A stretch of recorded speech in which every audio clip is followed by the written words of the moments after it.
Very good morning everyone team. నేను ఈరోజు కొంచెం ఎర్లీగా ప్రీ మార్కెట్ రికార్డ్ చేసిన. కానీ gift Nifty almost flat opening చూపెడుతుంది. బట్ ఈరోజు మార్కెట్స్‌లో వచ్చేసరికి ట్రేడింగ్ కొంచెం జాగ్రత్తగా చేయండి. వార్ కన్నా చాలా ఇంపార్టెంట్ ఈవెంట్ అయితే మాత్రం ఈరోజు మార్కెట్ క్లోజ్ అయిన తర్వాత అయితే మాత్రం ఉంది. సో, మోస్ట్‌లీ అది సెకండ్ హాఫ్‌లో అయితే మాత్రం మన ఇండియన్ మార్కెట్ మీద ఇంపాక్ట్ అయితే పడతది. On the other side Nasdaq అయితే మాత్రం యెస్టర్‌డే యూఎస్ మార్కెట్స్‌లో కరెక్షన్ వచ్చినట్టు కనపడుతుంది. దాని ఇంపాక్ట్ మన ఐటీ స్టాక్స్ మీద ఎలా ఉంటదన్న దాని గురించి కూడా మనం మాట్లాడాలి. ఎఫ్ఐడిఐ గురించి update, same time bitcoin, gold and silver గురించి కూడా నేను మాట్లాడతాను. వీడియో ఎండింగ్ వరకు చూడండి. సేమ్ టైమ్ వీడియో చూస్తునేటప్పుడు ఏ పాయింట్ ఆఫ్ వ్యూలో అయినా గానీ, నేను మా టీమ్ మీకు ఎఫర్ట్స్ పెట్టాము అని అనిపిస్తే వీడియోని లైక్ చేసి ఛానెల్ సబ్స్క్రైబ్ చేయడం మర్చిపోవద్దు. ఇదే వీడియో మీ ఫ్రెండ్స్ ఆర్ మీ రిలేటివ్‌కి షేర్ చేస్తే హెల్ప్ అవుతుందనుకుంటే వాళ్ళకి కూడా షేర్ చేయండి. నౌ లాస్ట్ నైట్ యూఎస్ మార్కెట్స్‌లో ఏం జరిగింది అన్న దగ్గర నుంచి మనం మొదలు పెడదాం. లాస్ట్ నైట్ అయితే మాత్రం డౌ జోన్స్ 331 పాయింట్స్ పాజిటివ్‌గా క్లోజ్ అయితే నాస్డాక్ వచ్చేసరికి 307 పాయింట్స్ నెగెటివ్‌గా క్లోజ్ అవ్వడం మనం చూడగలిగాం. డౌ జోన్స్‌కి, నాస్డాక్ పరంగా మీరు కాలిక్యులేట్ చేసుకోగలిగితే డౌ జోన్స్ అండ్ నాస్డాక్‌లో నాస్డాక్ కరెక్షన్ అవ్వడానికి మేజర్‌గా ప్రాఫిట్ బుకింగ్ అని మనకు తెలుస్తుంది. ప్రాఫిట్ బుకింగ్ ఏంటి? సింపుల్ అండ్ షార్ట్‌లో చెప్పాలంటే లాస్ట్ 3 డేస్‌లోని నాస్డాక్‌లో 7-8% పెరిగింది. ఈవినింగ్ వచ్చేసరికి US fed interest rate decision అయితే మాత్రం ఉంది. ఈ ఫెడ్ ఇంట్రెస్ట్ రేట్ డెసిషన్ ఉండడం వల్ల మేబీ టెక్ రిలేటెడ్ స్టాక్స్‌లోని ఏం జరుగుతదనే పానిక్ సిట్యుయేషన్‌తో ఫాలో అయిందని కొంతమంది ఎకనామిస్ట్స్ అయితే మాత్రం చెప్తున్నారు. అంతేకాదు రీసెంట్ డేస్‌లో ర్యాలీ అయింది ఏదైతే ఉందో అది సస్టైన్ అవ్వడం కూడా కొంచెం కష్టం. బికాజ్ ఏఐ రిలేటెడ్‌గా కొంతవరకు మార్కెట్స్‌లో అయితే మాత్రం అంత వాల్యుయేషన్స్ ఎక్కువగా ఉండడం వల్ల అంత పాజిటివ్‌గా అయితే మాత్రం ఎవరికీ కూడా వ్యూ అనేది లేదు. మేబీ కొంచెం బ్రేక్ తీసుకొని మళ్ళీ ర్యాలీ రావచ్చు అని చెప్పి ఒక పక్క కొంతమంది ఎనలిస్ట్‌లు అయితే మాత్రం చెప్తున్నారు. అందువల్ల నాస్డాక్‌లో డిప్ అయితే మాత్రం మనం చూడగలిగాం. డౌ జోన్స్‌లో పాజిటివ్ మొమెంటమ్ అయితే మాత్రం మనం చూసాం. హౌఎవర్ యూరోపియన్ మార్కెట్స్ పరంగా చూసుకుంటే majority of the European markets అన్ని న్యూట్రల్‌గా క్లోజ్ అయినాయి. ఏషియన్ మార్కెట్స్ అన్నీ కూడా ప్రెజెంట్ రైట్ నౌ మిక్స్డ్‌లో ట్రేడ్ అవుతున్నట్టు కనపడుతున్నాయి. అండ్ ఇండెక్స్ ఫ్యూచర్స్‌లోకి వెళ్లి డౌ ఫ్యూచర్స్, నాస్డాక్ ఫ్యూచర్స్ ఎలా ట్రేడ్ అవుతుందనేది చూస్తే కరెంట్‌లీ డౌ ఫ్యూచర్స్ న్యూట్రల్‌గా ఉంది. నాస్డాక్ ఫ్యూచర్స్ కూడా న్యూట్రల్‌గానే ఉండేటట్టు మనకి కనపడుతుంది. గిఫ్ట్ నిఫ్టీ ఏమో 24,015 దగ్గర ఓపెన్ అవుతుంది. ఐ మీన్ కరెంట్‌లీ క్లోజ్ అయింది. బట్ నాకు తెలిసి ఓపెన్ అవ్వడం కూడా అక్కడే ఓపెన్ అవుతది.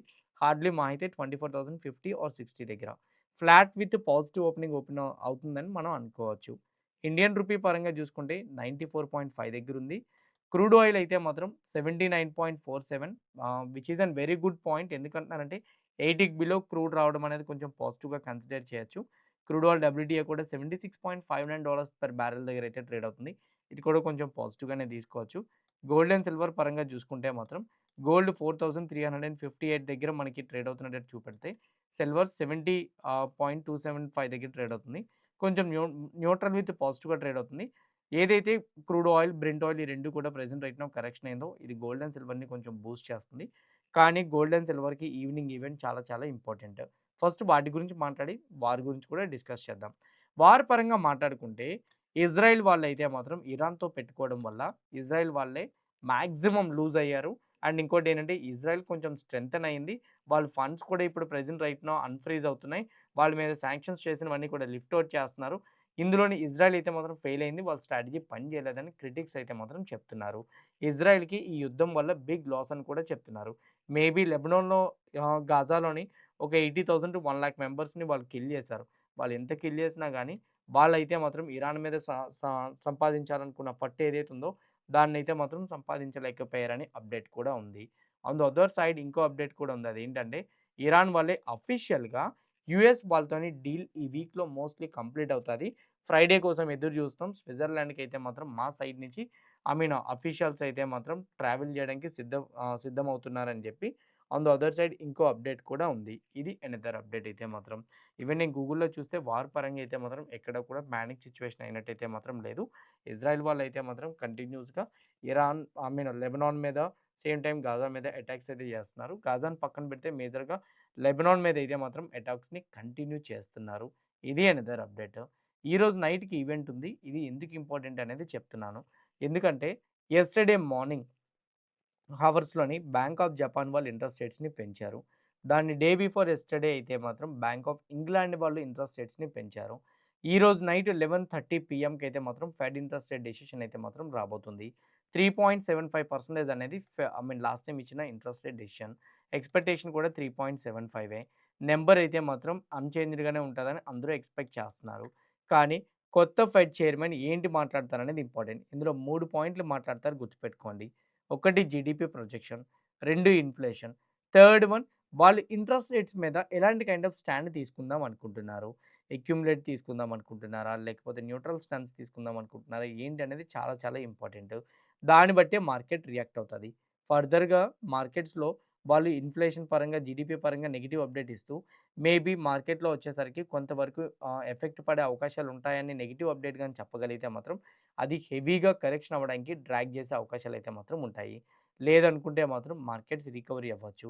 గుర్తుపెట్టుకోండి న్యూట్రల్ స్టేట్మెంట్ చేస్తే వాలటైల్‌గా మొమెంటమ్ ఉంటది. కానీ ఎక్కడైనా గాని నెగెటివ్ స్టేట్మెంట్స్ చేస్తే బిగ్ ఫాల్ అయ్యే ఛాన్సెస్ ఉంటాయి. Bank of Japan, bank of England వాళ్ళు ఇంట్రెస్ట్ రేట్స్ పెంచిన దాని ప్రకారంగా చూస్తే, ఫెడ్ వచ్చేసరికి కొంచెం కాషియస్‌గా స్టేట్మెంట్ చేస్తారని నాకైతే అనిపిస్తుంది. ఇది మన సెకండ్ హాఫ్‌లోనే కొంచెం ఇంపాక్ట్ పడొచ్చు.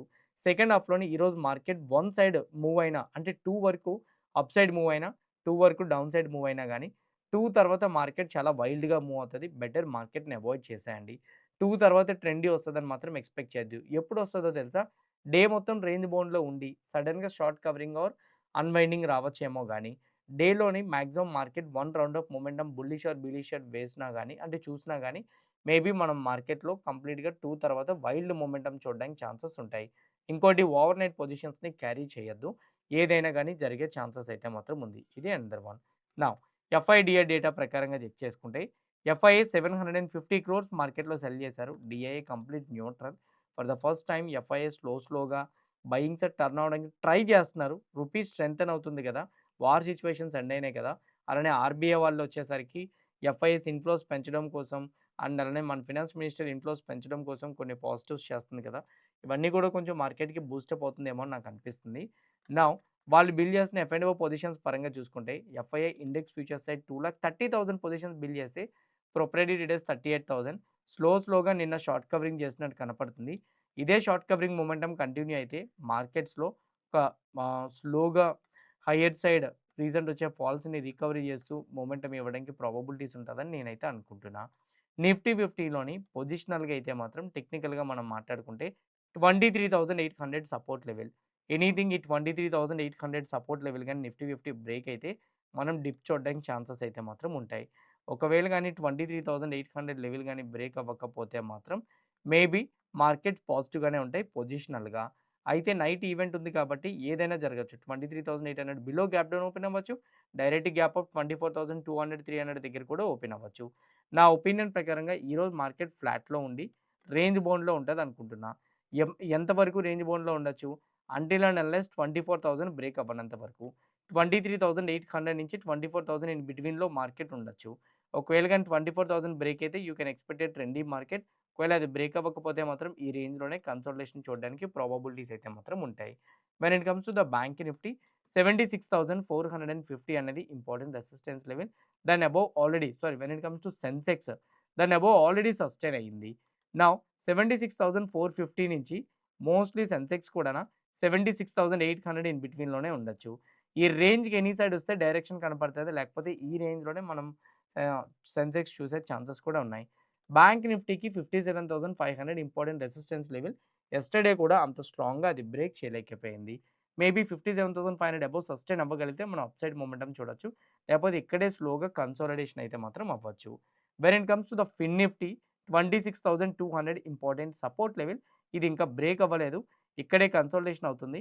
ఎనీథింగ్ 26,450 నుంచి 26,187 ఏదైతే ఉందో ఈ 2 రేంజెస్ మధ్యలో మేబీ ట్రేడ్ అవ్వచ్చు. ఈ 2 రేంజెస్ నుంచి ఎటైనా మూవ్ అయితే డైరెక్షన్ ఎక్స్‌పెక్ట్ చేయండి. లేదా ఈ రేంజ్‌లోనే కన్సాలిడేషన్ చూడొచ్చు. నా ఒపీనియన్ అయితే మాత్రం మార్కెట్ ఈరోజు రేంజ్ బౌండ్‌లో ఉంటదని నేనైతే ఎక్స్‌పెక్ట్ చేస్తున్నా. లెవెల్స్ బ్రేక్ అయితే మాత్రం ట్రెండీ వెళ్తది. లెవెల్స్ బ్రేక్ అవ్వకపోతే మాత్రం రేంజ్ బౌండ్‌లోనే ఉంటదని నేను ఎక్స్‌పెక్ట్ చేస్తున్నా. బిట్‌కాయిన్ స్లోగా రీటెస్ట్ చేయడానికి వస్తుంది. 65,500 important support level. Anything bitcoin ఈ సపోర్ట్ లెవెల్ గాని బ్రేక్ చేస్తే డౌన్ సైడ్ మళ్ళీ 60,000 వరకు చూడొచ్చు. అలా గాని బ్రేక్ చేయకున్నా కొంచెం స్ట్రాంగ్‌గా పుల్ బ్యాక్ ఇస్తూ ఒక బుల్లిష్ క్యాండిల్ గాని కనపడితే మాత్రం మనం బిట్‌కాయిన్‌లో 71,500 వరకు మొమెంటమ్ చూడడానికి ప్రాబబిలిటీస్ అయితే మాత్రం ఉంటాయి. సేమ్ టైమ్ గోల్డ్ పరంగా చూసుకుంటే 4,352 అనేది ఇంపార్టెంట్ రెసిస్టెన్స్ లెవెల్. ఎనీథింగ్ ఈ రెసిస్టెన్స్ లెవెల్ గాని గోల్డ్ బ్రేక్ అయితే అప్‌సైడ్ చూడొచ్చు. కానీ గోల్డ్ అండ్ సిల్వర్ ఈరోజు కొంచెం అవాయిడ్ చేయండి. ఎందుకంటున్నానంటే నైట్ వచ్చే ఈవెంట్ వల్ల గోల్డ్ క్రాష్ అవ్వచ్చు. సేమ్ టైమ్ గోల్డ్ పెరగొచ్చు. నైట్ ఈవెంట్ ఏం జరుగుతుందో చెప్పలేము. అందుకే గోల్డ్ పరంగా అయితే మాత్రం కొంచెం పొజిషన్స్‌ని అవాయిడ్ చేయండి. కొన్ని డేస్ అయిన తర్వాత మళ్ళీ పొజిషన్ తీసుకోవడానికి ట్రై చేయొచ్చు. ఇంపార్టెంట్ రెసిస్టెన్స్ లెవెల్ అయ్యున్న 4350 టు అబోవ్ సస్టైన్ అయితే మాత్రం మనం అది ఎక్స్‌పెక్ట్ చేయొచ్చు. లేకపోతే అంత ఫాస్ట్ ఎక్స్‌పెక్ట్ చేయలేం. సిల్వర్ పరంగా 66.4 ఇంపార్టెంట్ సపోర్ట్ లెవెల్. దాని బిలోనే కరెంట్‌లీ వస్తే మనం బీరిష్ షేడ్ ఎక్స్‌పెక్ట్ చేయగలం. లేదా స్లోగా బుల్లిష్ షేడ్ వెళ్తది. మేబీ ఈవెంట్ ఎటు సైడ్ అయినా చేంజ్ అవ్వచ్చు. Just wait and see. ఇలా ఎప్పుడైనా గాని ఈవెంట్ మీకు అంటే ఈవినింగ్ ఎంసీఎక్స్ కూడా మనకి 11కి క్లోజ్ అయిపోతది 11:40కి. బట్ ఆ తర్వాత కూడా ఈ ఈవెంట్ వస్తునేటప్పుడు నేను గోల్డ్ అండ్ సిల్వర్‌ని కంటిన్యూయస్‌గా చూడాలి అని మీరు అనుకుంటే మాత్రం ట్రేడ్ చేయాలని అనుకున్నా స్టాప్ లాస్ మెయింటైన్ చేసుకోని కింద డెల్టా ఎక్స్చేంజ్ రిఫరల్ లింక్ ఇస్తున్నా. ఆ లింక్ క్లిక్ చేసి కానీ మీరు అకౌంట్ ఓపెన్ చేసుకోగలిగితే 3 థింగ్స్ బెనిఫిట్స్ ఉంటాయి. ఒకటి మీరు 24/7 ట్రేడ్ చేయొచ్చు. దీనివల్ల ఏ ఈవెంట్ ఉన్నా గాని ఎటువంటి స్పైక్స్ వచ్చినా మీరు దాన్ని ఇమ్మీడియేట్‌గా క్యాప్చర్ చేసుకోవడానికి ఛాన్స్ ఉంటది. 2 మీకు 50 టైమ్స్ లెవరేజ్ ఉంటది. 3 ఎక్స్‌పైరీ ఉండదు. ఈ 3 కూడా మీకు బెనిఫిట్స్ ఉంటాయి. ఎవరైనా అకౌంట్ ఓపెన్ చేసుకోవాలనుకుంటే కింద కామెంట్ బాక్స్‌లో నేను డెల్టా ఎక్స్చేంజ్ రిఫరల్ లింక్ ఇస్తున్నా. ఆ లింక్ క్లిక్ చేసి అకౌంట్ ఓపెన్ చేసుకుంటే మీకు 200% హెల్ప్ అవుతదనేది నా ఒపీనియన్. 5 మినిట్స్‌లో అకౌంట్ యాక్టివేట్ అయిపోతది. అండ్ నేను అదే కింద నేను ఈ డెల్టా ఎక్స్చేంజ్ ఎలా యూజ్ చేయాలనేది కూడా నేను అకౌంట్ లింక్ పెట్టాను. అది కూడా మీరు చూడొచ్చు. హోప్ క్లియర్ కట్‌గా నేను మాట్లాడిన ఈచ్ అండ్ ఎవ్రీ పాయింట్ కూడా మీకు హెల్ప్ అయిందనుకుంటున్నా. ఎవ్రీథింగ్ హెల్ప్ అయితే వీడియోని లైక్ చేయండి. ఛానెల్ ఇంకా సబ్స్క్రైబ్ చేసుకోకుండా వీడియో చూస్తుంటే ఛానెల్ కూడా సబ్స్క్రైబ్ చేసుకోండి. ఇదే వీడియో మీ ఫ్రెండ్స్ ఆర్ మీ రిలేటివ్స్ షేర్ చేస్తే హెల్ప్ అవుతుందనుకుంటే వాళ్ళకి కూడా షేర్ చేయండి. See you all today evening at 5 PM in post market analysis. All the best everyone. Bye bye.